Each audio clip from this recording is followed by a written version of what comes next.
Hello everyone and welcome to YouTube channel Bittu's biology. आज एक बहुत इंपॉर्टेंट मैसेज लेके आया हूँ। पूरा वीडियो देखिएगा, खासकर पेरेंट्स के लिए। स्टूडेंट्स भी देख ले तो बहुत बढ़िया ही है। सो द टॉपिक इज, आज ही बोर्ड एग्जाम का रिजल्ट आया है, यानी रात के 12 बज रहे और मैं शूट कर रहा हूँ।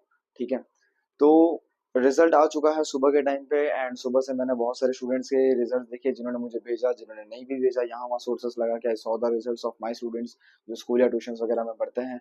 ठीक है, then I went to the Google कि देखना है कि कितना रिजल्ट है लास्ट ईयर के कंपैरिजन में, इस साल का कितना है। सो लास्ट ईयर का अगर हम गुजरात बोर्ड का रिजल्ट देखते हैं 10th स्टैंडर्ड का, इंग्लिश एंड गुजराती मीडियम, सो 65% था पासिंग रेशियो। कहने का मतलब है कि अगर 100 बच्चों ने एग्जाम दिया तो 65 पास हो रहे थे, बाकी के 35 फेल हो रहे थे। इस साल बहुत ही बड़ा जंप है, it's a big hike I can say in the passing criteria. 85% बच्चे पास हो चुके हैं, है ना। यानी हर 100 बच्चे पे 85 बच्चे तो पास हो जा रहे हैं भाई। तो एक हो सकता है इम्प्रूवमेंट है। इसका दूसरा साइड ये है कि सिलेबस बहुत सारा रिड्यूस हो चुका है। स्टैंडर्ड एंड बेसिक मैथ्स का ऑप्शन आ चुका है, which really makes easy for the students to pass the examinations. Okay ठीक है, उनके मेंटल स्टेबिलिटी के लिए ये बहुत सही स्टेप है, ऐसा मान सकते हैं। कहने के लिए कुछ ना कुछ तो कहना ही पड़ेगा, correct. But actually what bothers me is कि अब कंपटीशन का वो लेवल नहीं रह गया है, correct. If I talk about my result, जब मैं 10th में था, इन 2016 की बात है वो, आई गॉट अराउंड 516, एग्जैक्ट शायद वही है, 516 मार्क्स थे मेरे 600 में से, and the percentile rank was 98.64, है ना। ठीक है, अभी मेरे भाई का खुद का रिजल्ट आया सुबह, मैंने उसका मार्क्स चेक किया, he got 507। Is a football athlete, ठीक है।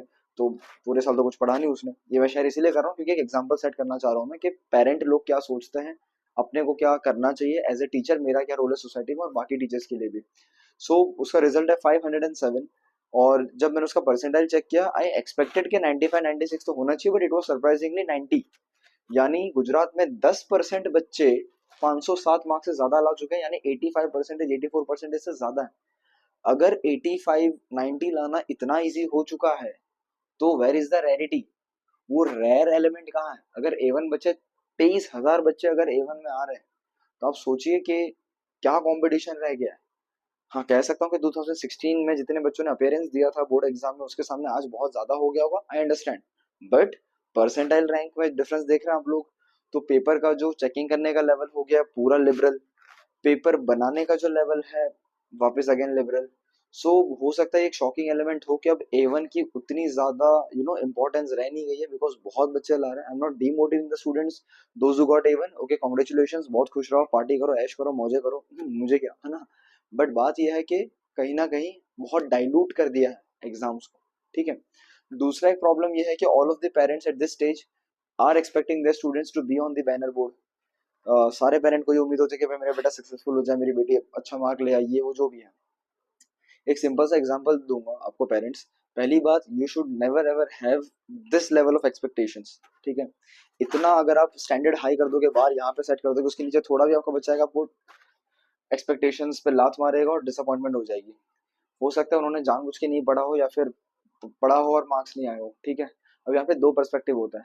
पहला ये कि आप ये समझो कि एजुकेशन फील्ड आज ऐसा है, आज नहीं कह सकते हैं, जब से इन्वेडर्स आए, ब्रिटिश आए, तब से ये जो सिस्टम है पूरा बदल चुका है अपना इंडियन एजुकेशन का। कि बात ये है कि सारे बच्चों को सेम एग्जाम देनी है, सेम क्वेश्चन पेपर आएगा, सेम सब्जेक्ट आएगा, एक सेम लेवल पे बिठा दिया और बोला कि सब दौड़ो, जो सबसे ऊपर पहुंच गया वो चैंपियन, बाकी सारे अपने को फर्क नहीं पड़ता। काइंड ऑफ बात तो वही हो गई। अगर मैं आपसे पूछूं कि एक मछली है, एक लायन है, एक चीता है, एक एलिफेंट है, आप सबको बोलो कि भाई जाओ पेड़ पे चढ़ जाओ, मछली का दिल अपने कंपटीशन ही खत्म कर दिया। मछली तो बाहर ही नहीं निकल पाएगी पानी से, है ना। वो तो जल की रानी है, जीवन उसका पानी है, बाहर निकालो डर जाएगी, मर जाएगी। वही बात हो गई ना। तो भाई मछली के लिए तो कंपटीशन है ही नहीं। अब जो ये रिजल्ट निकल के आया, उसमें चीता जीत गया, नंबर 1 पे जाके बैठा है वो, रैंक 1, A1 ग्रेड। हाथी, वो तो पेड़ को गिरा दे, सिस्टम ही हिला दे। मछली वो चढ़ ही नहीं पाई, उसके लिए था ही नहीं कभी। तो क्या कभी मछली की स्विमिंग स्किल्स उसके रिजल्ट के ऊपर आया? कि हालांकि मछली पेड़ के ऊपर नहीं चढ़ पाई, लेकिन स्विमिंग स्किल बड़ा अच्छा था। सेम होता है अपने बाकी स्टूडेंट्स के साथ।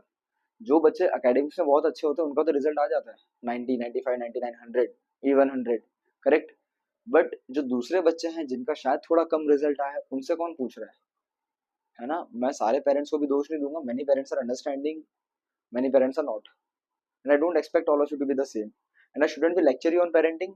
बट ये एक फील्ड है जहाँ पे मुझे ऐसा लगता है कि हाँ मुझे थोड़ा एक्सपर्टीज है, इसलिए मैं गाइड कर रहा हूँ। ठीक है, since 5 years I've been teaching and I've met many of the parents, many of the students।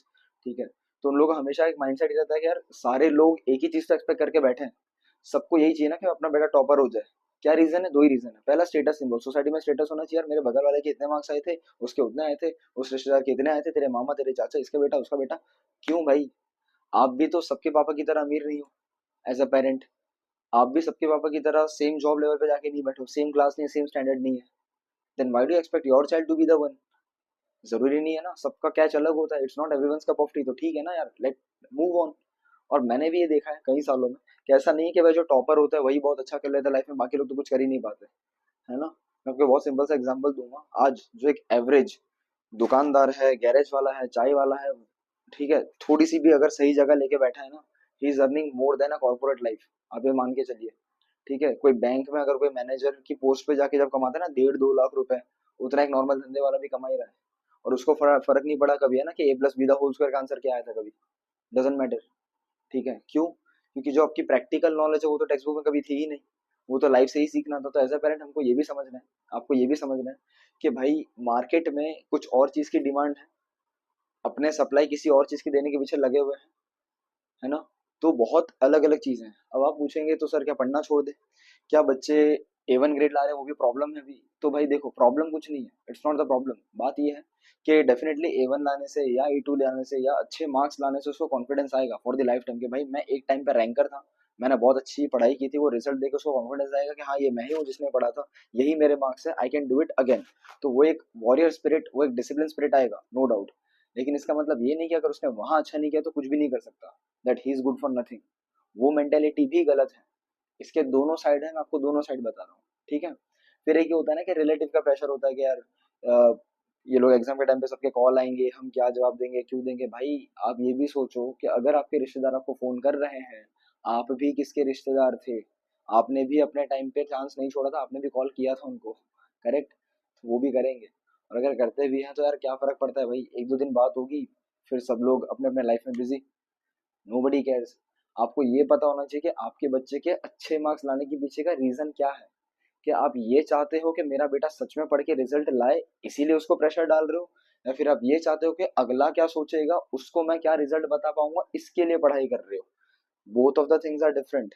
Okay, you should do what you need to do, not what others want to have you, है ना। तुम्हारे पास क्या होना चाहिए, what you should have, ये अगर तुम दूसरे को बताने के लिए कर रहे हो, दैट इज रॉन्ग, वो गलत है। आपको ये होना चाहिए कि आपका टारगेट क्या था, आपका गोल क्या था, कितनी मेहनत की थी, कितना अपना पोटेंशियल था, and you should accept it and move on यार। मतलब नहीं फर्क पड़ता। देखो मेरे 10th में ना 86% आए थे, 12th में 66 हो गए, मैं टॉप 3 में था 10th स्टैंडर्ड में, मेरे स्कूल में मेरे को स्कॉलरशिप मिली थी, बोर्ड के ऊपर इतना बड़ा फोटो था। 12th में नहीं रहा, 2 दिन तक रोया, थोड़ा बहुत बुरा लगा कि बच्चा था ना, निब्बा था, रोना आ गया, ठीक है, मैच्योरिटी थी नहीं। फिर क्या किया, जॉब ज्वाइन कर ली, बिजी हो गया। Staying busy is the biggest cheat code to get out of anxiety, loneliness, depression. जो 12th के बच्चे हैं उनका भी जो रिजल्ट आया होगा, कुछ अगर ऊपर नीचे हुआ है, आपको ये पता होना चाहिए, as much as you stay busy, आपको ये सब चीजें फर्क नहीं पड़ेगी, है ना। Because as a human being आप तभी खुश होते हैं when you are achieving something, when you are growing और गेटिंग अटेंशन। तीनों चीज आपस में कहीं ना कहीं लिंक्ड है। So find your hobby, find the catch, go hunt it and get it. अगर आप यहाँ पे स्टक होकर रह गए ना, फिर बहुत मुश्किल हो जाएगी कॉलेज लाइफ भी निकालना। I have been through both the phases. मैंने डाउनफॉल भी देखा है एकेडमिक्स में, सक्सेस भी देखा है एकेडमिक्स में, मुझे दोनों का स्वाद मालूम है। ठीक है, दोनों के अपने अपने एडवांटेजेस है, डिसएडवांटेजेस भी हैं। अगर आप सक्सेसफुल हो जाते हो तो कहीं ना कहीं थोड़ा बहुत ईगो एरोगेंस आ जाता है, नहीं आता तो बहुत अच्छी बात है, और गुड, मेरे को आ गया था, भगवान ने अगले ही साल दिखाई दिया, है ना, कि भाई ये ले अपनी औकात। ठीक है, तो ऐसा भी नहीं करना आपको, लाइक, है ना, न्यूट्रल रहना है। ठीक है, उसके बाद बात करते हैं, अगर डाउनफॉल हो गया तो जैसा कि मैंने कहा, बिजी रहो, जिम जाओ, क्रिकेट खेलो, मौजे करो, है ना, फाइंड अ हॉबी, अच्छे से करो। And as a parent it's very important कि आपको पूरा ध्यान रखना है कि आपके बच्चे का पोटेंशियल, अगर एकेडमिक्स के अलावा अगर आपके बच्चे का स्किल, आपके बच्चे का टैलेंट आपको नहीं पता चला, you failed as a parent. yes, definitely you failed as a parent, no doubt you were trying to make bread and butter for the family, you are going to earn those things, but yeah, this is your responsibility। कि ऐसा नहीं कि बच्चा लाके छोड़ दिया उसको, वो जैसा करे करे ग्रो हो जाएगा, पैसे भर दिए काम खत्म हो गया, no, it's not just that, है ना। पेरेंटिंग इज अ आर्ट, और you are the artist, I guess. Teachers का भी बहुत बढ़िया रोल होता है इसमें। टीचर्स का रोल ये है कि ना कि सिर्फ उन्हीं बच्चों की केयर करे जो रैंकर है, जो टॉपर है, आप उन बच्चों के लिए भी सोचो जो बच्चे कहीं ना कहीं बिलो द एवरेज मार्जिन में है। मैं हमेशा ट्राई करता हूँ that I treat all the students equally. मैं सभी से पूछ लेता हूँ हाल चाल, सबको चिल मोड पे रखना चाहता हूँ, बिकॉज मेंटल प्रेशर बहुत हो जाता है सोशल मीडिया के कारण। बच्चे और ज्यादा एक्सपोज हो चुके हैं वल्नरेबिलिटी को। That should be hindered as well, correct? As a student, you should know it's your teacher's responsibility to make you feel comfortable, to make you feel the hunger for the marks at the same time, but to also guide you to the right path. और अगर आप fail हो जाते हो तो he is the particular person that holds on to you। ठीक है? ऐसा नहीं है कि आपने एक बैनर बना दिया बहुत बड़ा, उसके अंदर बहुत सारे टॉपर्स के फोटो वोटो डाल दिया। ठीक है, वो हर कोई करता है, मैं भी हूँ, मैं भी करूंगा, every teacher does that. Coaching industry का बिजनेस उसी पे चलता है। कुछ बच्चा रैंकर, बाकी बच्चे बैंकर, आई अंडरस्टैंड दैट। ठीक है, I am the part of it.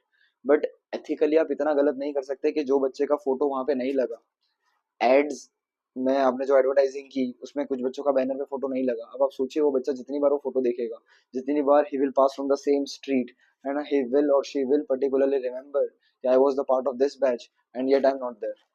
So that is a void which will be left empty forever and nothing ever will fulfill that. Remember this.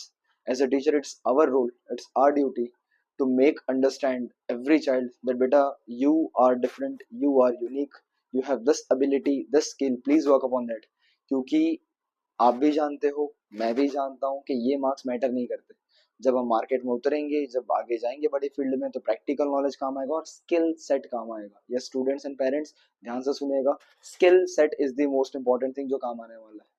अगर स्किल सेट नहीं है तो कोई नौकरी नहीं देने वाला, कोई बिजनेस नहीं होने वाला, कुछ नहीं होगा। तो work upon the skill, not upon the scores. Okay, success is about skill, discipline, consistency, not about the scores. ठीक है, तो यही बेसिक सी चीज आपको समझानी थी। ओके, आई होप आपको पता चला होगा बहुत बढ़िया तरीके से। मैंने सिंपल सिंपल एग्जांपल्स दिए, पेरेंट्स को भी ये पता चला होगा, स्टूडेंट को भी पता चला होगा what is more important and what needs to be done.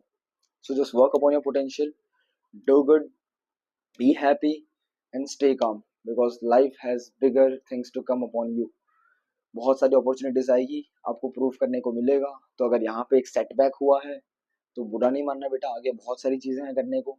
अगर यहाँ पे आप सक्सेसफुल हुए हो तो इसको मेंटेन करके रखना है, because one time success is good luck, all time success is hard work and consistency. Thank you so much for watching the video. Bye.